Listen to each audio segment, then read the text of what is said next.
Hello, everyone, and welcome to this week's Marketing Mix. We are talking about a really important topic today. If you have a website, you'll know how important it is to have content on there that really resonates with your visitors. And that's why today I have been joined by the wonderful Jade Anderson, who is a copywriting expert. But more than that, she writes copy specifically for the web. So, Jade, let me hand over to you. Can you introduce yourself and your business and tell us a bit more about what you do? Thank you. Yeah, hello everyone. I'm Jade from Jade Copywriting. I'm a copywriter, content writer and proofreader. In my previous life, in my salaried role, I was working in digital marketing, and half my time was spent doing analytics, and then the other half of my time was spent actually writing copy and content for the website and designing and building the web pages as well. And I was like, one of these is way more fun than the other, and started doing a little bit of copywriting on the side. So this was kind of 2020 time, and then the pandemic happened, and my partner and I were living down south, quite far away from everyone. Kind of friends and family were thinking of somewhere to move. So we ended up moving all the way to Manchester, and I ended up launching my copywriting business full-time in December 2021. Amazing. So not very long. Hi, Jill. I'm glad you're looking forward to this session. Gosh, I can't imagine, because my business had already been, by what we think, 2020, my business had been going 4 years, and I felt a little bit scary sort of in that period. So it must have been a hell of a lot more scary for you having decided to start your business in all of that. Absolutely. Madness.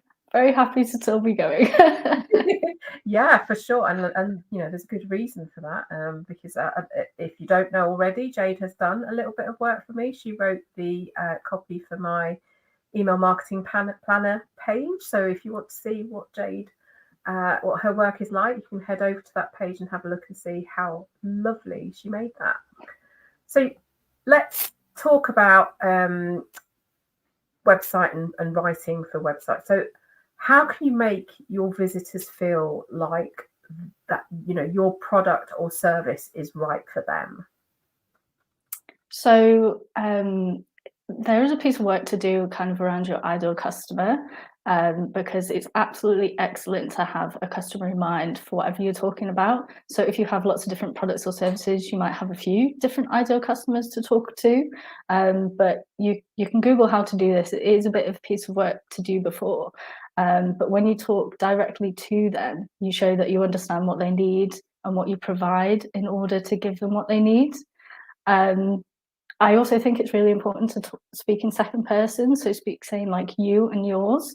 Are you not getting enough customers? And then explaining how to do that. And also to talk about what pain points they might have, and then talk about how you address them. So what are you offering that solves it? They're probably looking for a solution. So if you can talk about the answers that you provide and what you're going to give them, then that's a good way. Amazing. And I think people forget that, because it's very tempting to write your website from your point of view, because you're so eager to promote what your product or your service. But you have to remember that at the end of the day, you need to look at what you're writing in the eye of the visitor rather than yourself. And I love that. Years ago, I was at an event for small businesses, and somebody was one of my colleagues, actually, she was talking about email marketing, but she was talking about how that in relation to websites, and she said, another thing that gets on my nerves: stop weeing all over your website and the room is silent. And she went, what I mean by that is, if it's just you and your business, don't say we, say I. Oh God, yeah. And also don't just harp on about yourself all the time. People don't really care. They're there for a solution. They're not there to read your entire life and business history. Exactly. I mean, you've got time to do that on your about page. You can absolutely, yeah. What you're about there, but the rest of it, I really think of it as a bit of, it's almost their website rather than your website. They're coming to you because they've got a problem and they need to know whether you can solve that problem or not. So that leads me nicely onto, you know, we want to look at language on website when you're writing. So what type of language is best to use when it comes to writing for the web? So I kind of market myself as the down-to-earth copywriter, and I really firmly believe that simple language is the best to use. And simple doesn't have to mean that it's not knowledgeable. You can still show that you know what you're talking about, but just explain things in simple terms. I was doing a project last year for the NHS, and in that research, I found that the average reading age for adults in the UK is 9 years old. And that has, huge implications if you're talking about health information for people understanding and being able to act on that. So people need to go to the NHS website and understand what they're reading, or understand the actions or what's required of them if they get a letter. So they have very strict guidelines on how to write and to explain everything simply. And also, if your audience is made up of normal people, if you're selling a product or service to normal people, then you should speak like a normal person to them. Because if no one can understand what you're saying, they can't buy from you or they can't get value from you. Yeah. So why wouldn't you? Absolutely. And also, sorry, go on. Sorry. It's good to use the same kind of language that your audience uses as well. It just shows that you understand them. And you can find what they're saying in reviews or conduct surveys. If there is a certain type of language they'll use, you'll be able to see it. Yeah. And I just think when you're a one-person business, you and your business are quite interchangeable, I feel. And so why would you put on this whole other persona when you write? For me, it's always about writing as you, as the person. This is what I always tell people who sort of say to me, well, how should I write my emails? I'm like, well, how do you speak? Yeah. You know, when you get an email from me, I'm hoping that you can hear me in your head, which is scary. 100% no. Yeah. So, you know, it's kind of finding a way to identify with the reader and using language that helps them understand how you can help them. Which brings me neatly onto jargon, because there are some industries where there is a lot of jargon and a lot of acronyms, not anacronyms. But so how can you make that easier for website visitors?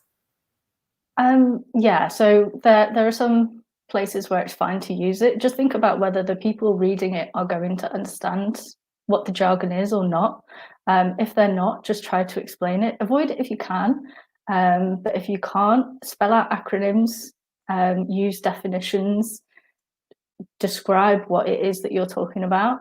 It might seem obvious to you because you're using it all the time, which is a problem. So it might be helpful if you write your stuff and then get someone else to read it and flag up anything that they don't understand. And then you can go back through and make sure that you're kind of explaining what it means or spelling out your acronyms, because you can forget that it's an industry term if you use it all the time. Absolutely. And I think, you know, we're quite guilty of that in the whole field of marketing. There's so many bits of jargon and acronyms and buzzwords, and because we're living with them all the time, we forget that you know, other people don't understand those. And I'm not up on should we call it youth speak? Sometimes I don't. When people will write, it took me ages to figure out what waffle was. back a few years ago, but what the hell is waffle? Like that. So, you know, even for oldies like me, it's worth spelling those things out, and especially where you have got complexity. And that's where, you know, for marketing for small businesses, that's why I try and make things as simple as possible and explain the terminology that I'm using so that they understand how it relates to marketing and what use it is to them. And I think you have to sort of almost take your visitors by the hand and lead them through your website and help them understand the bits about your industry that perhaps are second nature to you, but not to them. Yeah. So sometimes, I mean, I know I'm kind of guilty of this as I'm looking at my website as well, because I'm in the process of redesigning my resource page to make it a little bit more targeted at how I help people. But sometimes you have lots of information. You want to tell visitors everything about your business. How would you approach that, and how would you write that all up? So think about being succinct. Less is more, both kind of in terms of what your writing actually looks like on the page and how much you're trying to get across. So absolutely no one is going to read a giant wall of A4 text on your webpage.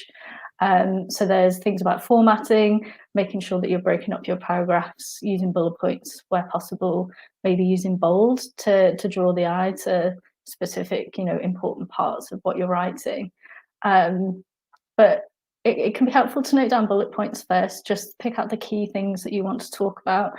What should people know about you?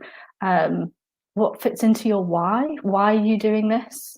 Have you had a problem that you've encountered that you're trying to solve for other people? Did you see a gap in the market? Are you doing something in a brilliant new way that people should be doing it? Get out the really key, important bits, and also super relevant bits. So if you're niched into sustainability and you run your business sustainably, tell people that, shout about that. If you're a dog walker and you have 10 dogs, shout about that, put pictures of them on there. Just things that are relevant, just to grab that attention. That's interesting about sustainability, because 2 weeks ago I interviewed a lady about how to be more sustainable in your marketing, and she said that there's not enough businesses that are doing it, that are actually telling their customers and potential customers that's what they're doing. And she said very much the same thing, is if that's central to your business, make sure that you're communicating that, and what better way than your website, really. Absolutely. So let's think about when visitors first come to your website. What you don't want is for them to come there and bounce straight off. So what can you do to hook them as soon as they land on your website? Make sure it's obvious really high up on your homepage what you do. So if you've heard of above the fold, that's because newspapers used to be giant and people would fold them up, and you needed a good headline and stuff to capture you above it physically in order to carry on reading. So there's that above the fold on a website is what you can see before you have to start scrolling. So you want people to know who you are, what you're doing, who you're doing it for straight away. You don't want to be scrolling and trying to find that information and someone gets to the bottom of your homepage and still doesn't know what you're doing. That's really interesting, because I'm just thinking about my website. There's a banner thing that scrolls pictures along, and I'm thinking, now, do I really need that? It can be difficult because it looks really nice when you land on a website and there's lovely, beautiful pictures there. But if you're not maybe a photographer or a videographer and that's showcasing your own work, is that the best use of that space? Yeah. So you've got me thinking. I'm going to have to touch on search SEO. So it's really important. It helps Google and other search engines to rank your pages for search. Helps your website to be found. So how can, if you're a small business owner writing your website copy yourself, what can you do to optimize your website for SEO? So again, this is a giant piece, and there are actually free guides out there and free courses that you can do, which might be worth it. But you can start off doing some keyword research, figuring out what you want to be ranking for, and then there are certain places that you can put those keywords.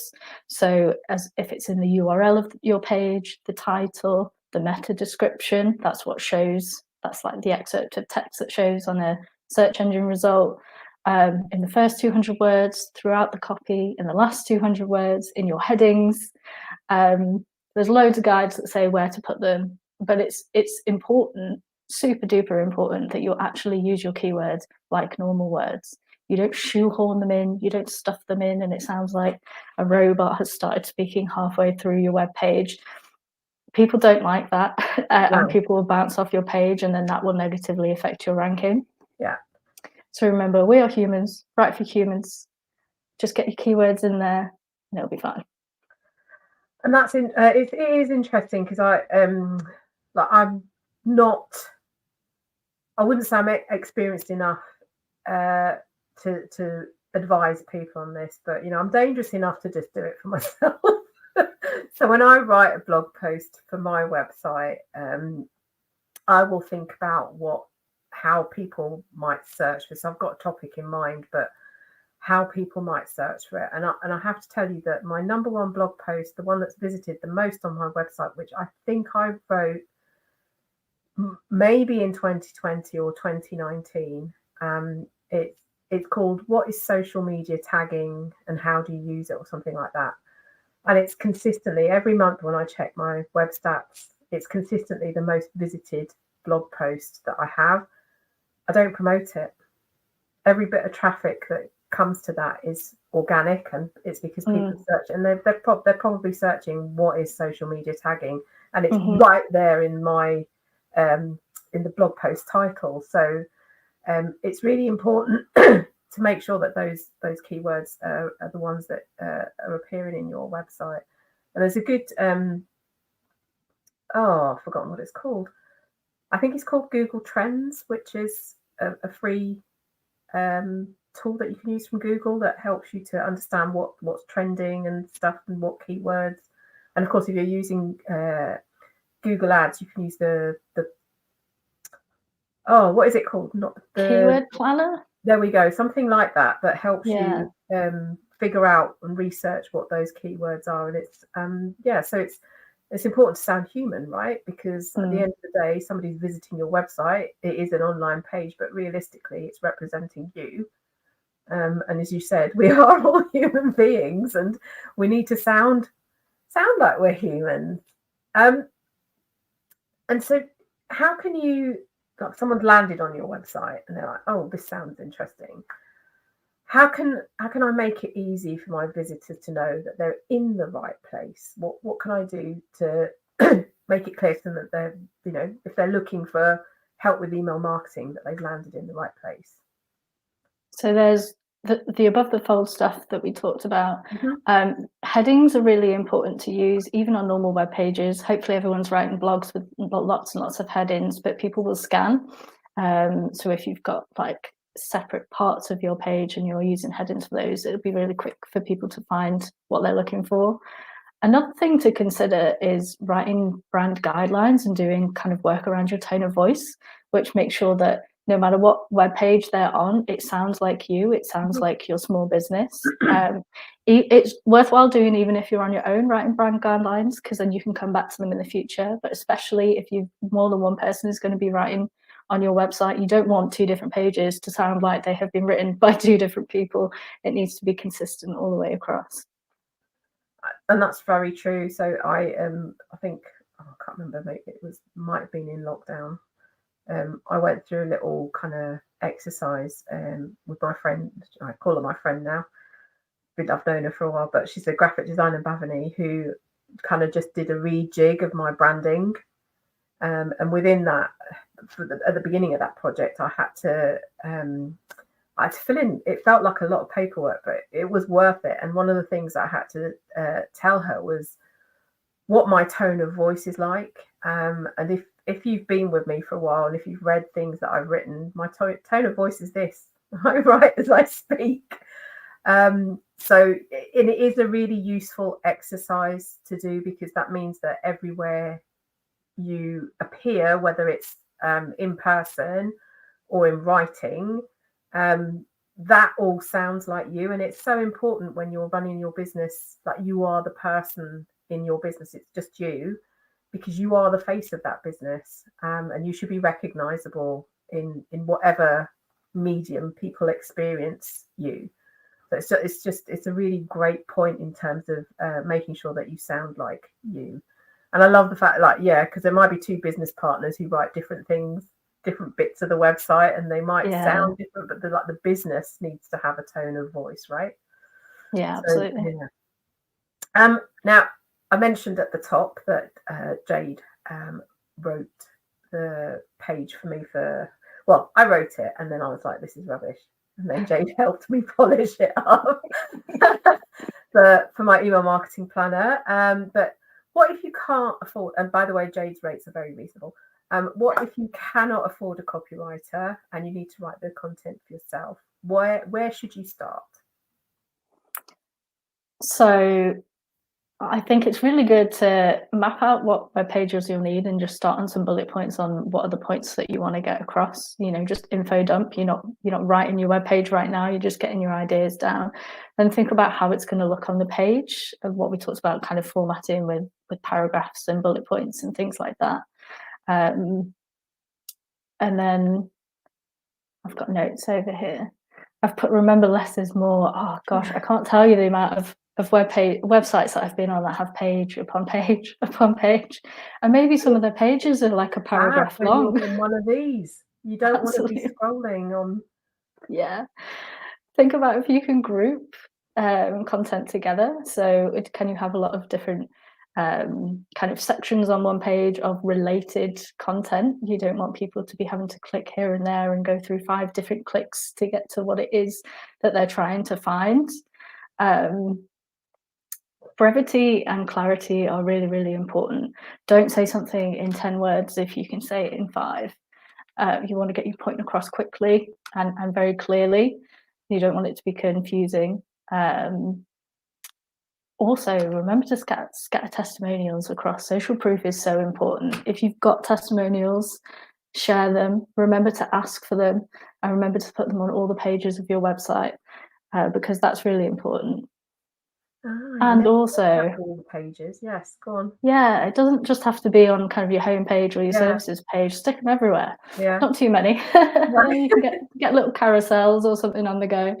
But also just remember that people do offer proofreading and editing services, and they are way cheaper than paying a copywriter to plan everything out. Because as you were saying, we will ask a lot of questions to understand you, to be able to write about you properly. There's a lot of research, then there's the writing, the proofreading, the editing. That all takes a lot of time and money. But you can write what you need to do and then either get it proofread to make sure there's no errors in it, or get it edited. And editing is kind of everything in proofreading, plus changing sentences or making sure that your messaging is consistent and things like that. So that will make sure that what you've written is absolutely tip top for much less money. Fabulous. That's a really good tip. And on the testimonials, I did this exercise I think at the beginning of this year, because my testimonials are in just lots of different places. So there are some that have been emailed to me, some that are on Google, some on LinkedIn, some on my Facebook page. So I went through and I found every single one and put them in a Word document. And this thing is now about 5 pages long. So you can, they start stacking up, and it's really worth keeping them, particularly you never know, your website might get hacked, or so it's worth keeping these, keep them in a place where you can control, and you can pick and choose the ones that are right for whatever it is that you need. But it's also a very good confidence boost. So I was just thinking that if you're ever having a wobble, just scroll through. Right. I just go and look at that document. I think, wow, I've helped a lot of people. Yeah. So definitely recommend doing that. But yeah, I'm gonna go back and look at my website and see if I've got at least one testimonial on each page, because that's a very, very good tip. So in terms of a website structure, what pages kind of are a must-have on a website? And I know we're talking about lots of different types of industries, but on average. Yeah. So it will obviously vary if you've got a lot of products or a lot of services, but you absolutely need your home page, an about page, a page for those products or services, a contact page, and that's helpful to be able to point people to on your social media and things like that. One that people don't think of a lot is an FAQs page, especially. Yeah. if you find that people are asking you a lot of questions, and especially if it's taking time for you to answer on emails or phone calls, get an FAQs page up there. People do like to self-serve. I will Google things way before I will actually ask someone, and I will search their website before I will get in contact with them. It's so much quicker. You don't have to wait for a reply. I'm also very averse to phone calls, so if I could not call someone, then that is all the better for me. Yeah, so that's a really good one. But I mean, the FAQs are great for all other sorts of things as well, because you can always spin that into social media content. You can spin it into email marketing content. So, you know, you can write a whole blog post about your Absolutely. So there's like lots of different things. It doesn't just have to sort of be put on your website and just kind of live there. So, you know, it's content you can use in lots of different ways. And I don't have an FAQs, and I don't really. I get asked quite like same types of questions about email marketing, which I then turn into blog posts. But I don't have very many FAQs about working with me, which yeah, I'm gonna have to think about that. So last question, should we always have images on our websites? I think absolutely 100% if you're selling products. How often do you buy something that you've not seen? So get a lot of good quality images and lots of different types. But it's really helpful to break up the text and to make your web pages more dynamic. And if it's just you, people buy from people. So it is really nice to get your face out there. You don't have to plaster 10 pictures of yourself across your entire website, every web page, if you're not comfortable with that. I mean, do that if you want to. But it is really nice to get your face out there. Amazing. So I've just put Jade's website in the comments. Please do visit her website, because as I said, she's done a marvellous job on my webpage. And I've been wondering if I should break down the descriptions I use for my jewellery so it could be scan read. I would say yes, given what Jade has just said. Jill, maybe try it on a couple of pages and see whether they result in more sales than your other pages, and that might give you the answer that you need. Because I think like by the time you get to a product page, realistically, I'm just thinking of how I'm going to mention the big A because I buy my dog's poo bags from Amazon, but when I'm looking for, it's generally stuff for him I buy really.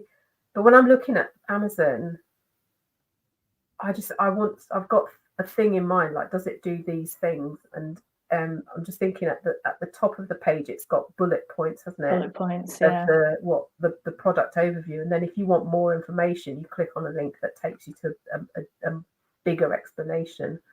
So Jill, you might want to just have a try and like maybe test it on a couple of pages and see whether that helps in an uplift in sales for those products on those pages.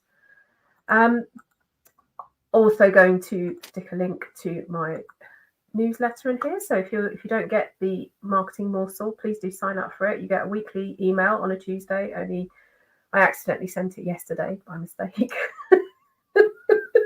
which I sometimes do, but you get it on a Tuesday, and there's a private Facebook group and all sorts of other goodies that you get as part of that membership. Thank you for joining me today, Jade. It's been really useful. I hope everyone's got a good idea of how they can make their websites work. Jade is on LinkedIn, so if you're on LinkedIn, go and find her there and connect with her there as well. I will be back in 2 weeks' time, and I have got I'm going to be talking to, I've forgotten his name, Chris. Oh, I'm so bad with names. Chris, somebody. We're going to be talking about converting leads with WhatsApp automation. And I've seen him do this. He did this with me at a little expo that I went to in Richmond a couple of months ago. And it is crazy and it is so useful. So I hope you tune in for that. And I will see you in 2 weeks' time. Thank you so much for joining me, Jade. Thank you for having me. Bye.